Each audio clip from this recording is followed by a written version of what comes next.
Assalamualaikum warahmatullahi wabarakatuh. Bismillahirrahmanirrahim. Alhamdulillahirabbil alamin. Wassalatu wassalamu ala asyrofil anbiya'i wal mursalin Sayyidina Muhammadin sallallahu alaihi wasallam wa ala alihi washabbihi ajmain. Amma ba'du. Anak-anakku yang saya cintai, pada kesempatan kali ini kita akan menyampaikan, akan membahas tentang cara belajar efektif. Anak-anakku yang dicintai, bahwa satu hikmah yang sangat besar bagi orang yang sedang mencari ilmu, bahwa dalam mencari ilmu itu adalah dalam rangka untuk menyelesaikan masalah-masalah yang ada di dunia maupun di akhirat. Kemudian memang perlu ada kerja keras untuk mencari ilmu supaya hasilnya bisa membawa kita pada kesuksesan. Anak-anakku yang saya cintai, ada beberapa trik untuk belajar efektif. Yang pertama adalah cari tempat yang nyaman.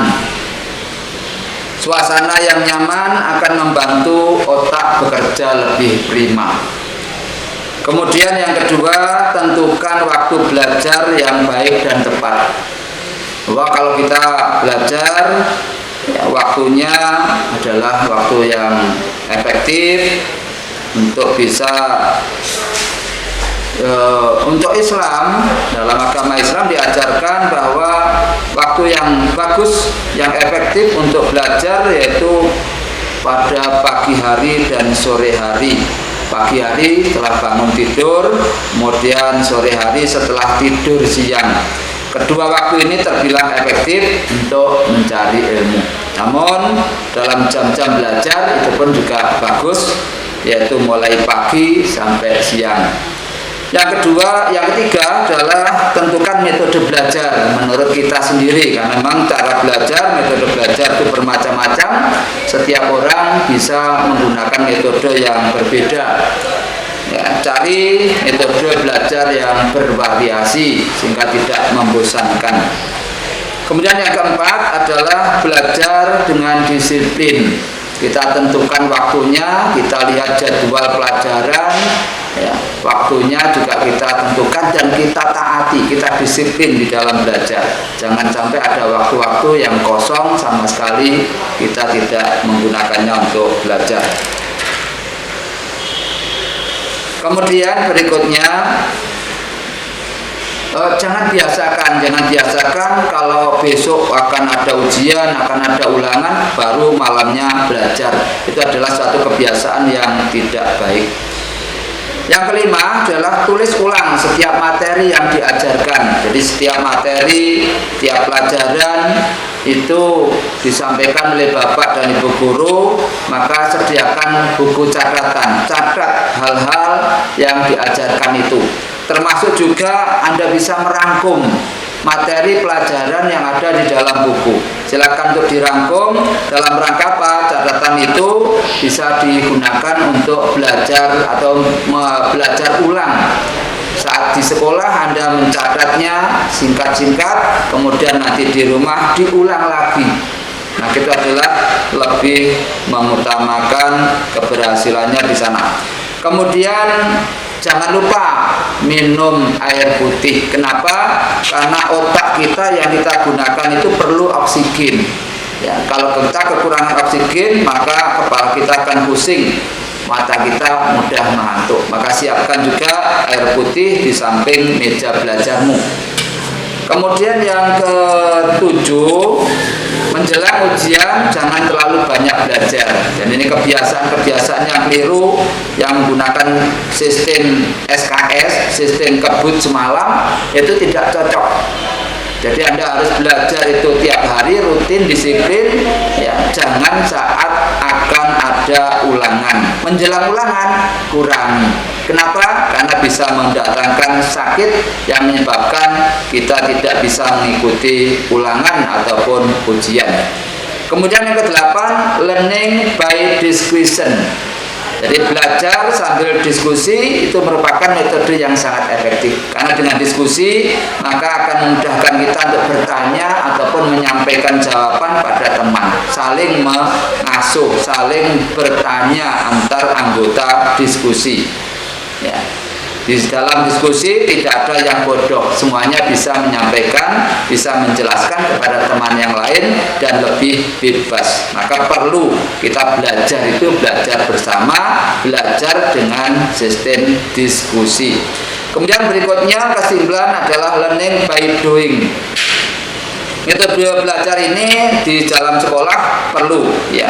Karena di situ selain kita belajar juga kita mencoba untuk mengerjakannya, untuk berlatih, untuk praktek. Yang ke-10, kurangi menghafal, tapi perbanyak dengan pemahaman. Jadi jangan mendasarkan diri pada menghafal, tapi perbanyak dengan pemahaman.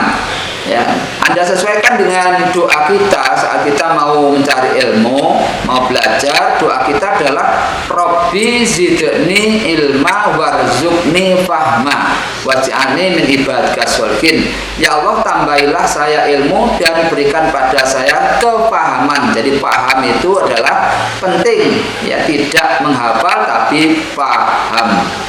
Itu. Kemudian berikutnya yang ke-11, jauhkan sifat malu jika bertanya. Ya, jadi untuk bertanya di dalam pepatah Arab itu disebutkan as-su'alu miftahul ilmi. Ya, bertanya itu adalah kunci mendapatkan ilmu. Jadi kalau Anda mencari ilmu, jangan lupa, jangan malu bertanya.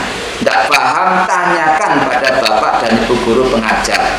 Ya, karena sering-sering kita tahu juga malu bertanya, maka sesat di jalan, ada yang sana.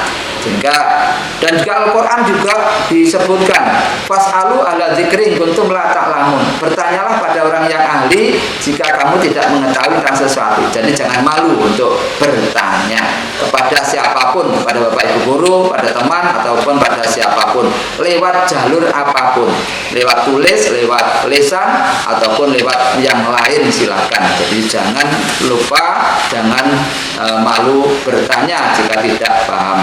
Kemudian yang ke-12 adalah try and error. Kita mencoba kegagalan, bukan berarti kegagalan itu akan gagal terus.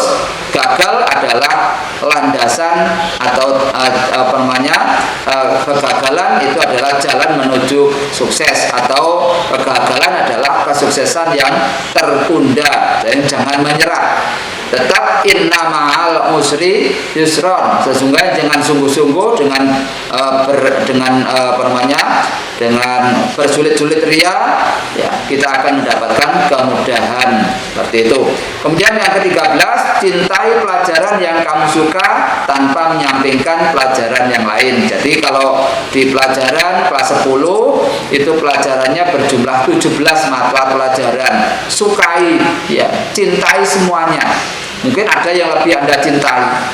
Mungkin mata pelajaran peminatan, mungkin ya, di jurusan bahasa ada 4 peminatan, di jurusan bahasa di jurusan IPA ada 4 peminatan, di jurusan IPS ada 4 peminatan. Maka sukai, cintai, semuanya sama, semuanya sama. Mungkin ada yang lebih dicintai, itu tidak ada masalah. Kemudian yang ke-14, ingatlah tujuan datang ke sekolah. Jadi datang ke sekolah adalah untuk mencari ilmu. Mencari ilmu, kemudian juga ada selain mencari juga ada mengamalkan ilmu. Ya, di dalam kehidupan masyarakat nanti adalah tempat kita untuk mengamalkan ilmu. Ilmu yang kita dapatkan seperti doanya tadi. Doanya apa tadi?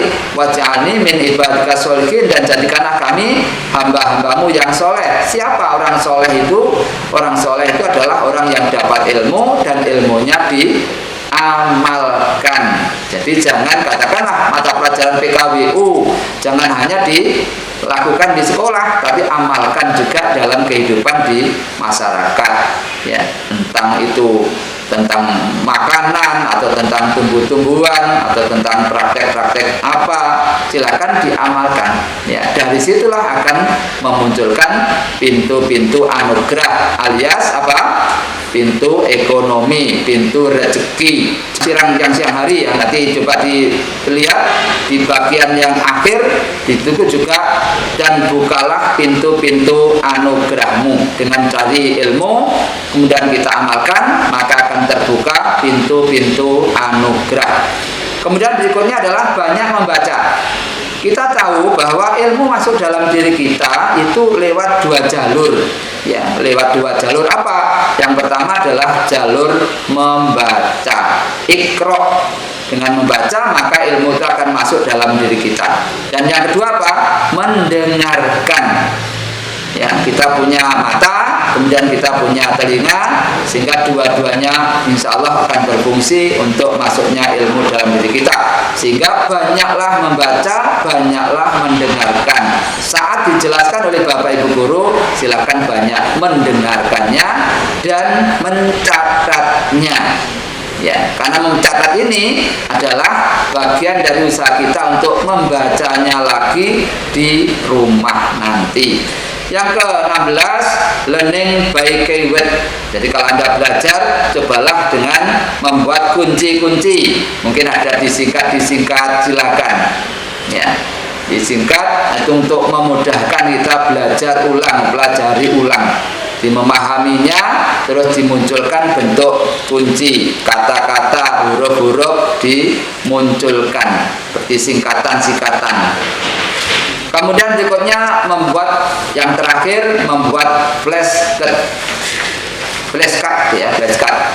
Jadi untuk memudahkan kita mengingat kembali, maka buatlah singkatan-singkatan, catatan-catatan kecil, dipotong-potong, silakan untuk ditempelkan di dinding, di tempat yang biasa Anda duduk-duduk di situ. Nah, di tempat Anda berlama-lama di situ, sehingga Anda bisa membaca ulang. Dengan singkatan-singkatan itu akan mengingatkan kepada kita lebih jauh apa yang sudah kita pelajari. Dan sekali lagi, belajar tidak ada batasnya dan disiplin setiap hari, ya. Kulla yaumin ziyadatan, ilmu itu tiap hari harus bertambah, ya. Itulah yang bisa saya sampaikan. Dan jangan lupa setiap Anda belajar selalu diawali dengan doa. Doanya apa? Doa dari Nabi Musa, yaitu Rabbi shrahli sadri wa yassirli amri wahlul 'uqdatam min lisani yafqahu qawli. Nah, itu seperti itu, maka insya Allah apa yang Anda lakukan untuk mencari ilmu bisa terlaksana dengan baik. Nah, jadi begitulah untuk trik belajar efektif. Dan jangan lupa di akhir setiap kita belajar juga ada doa, ya Allah, Allahumma akhrijna min dzulumatil wahmi wa akrimna bi nuril fahmi waftah alaina bi ma'rifatil ilmi wa nawwir qulubana kama nawwarta syamsal qamar wa sahhil lana abwaaba fadlika ya arhamar rahimin.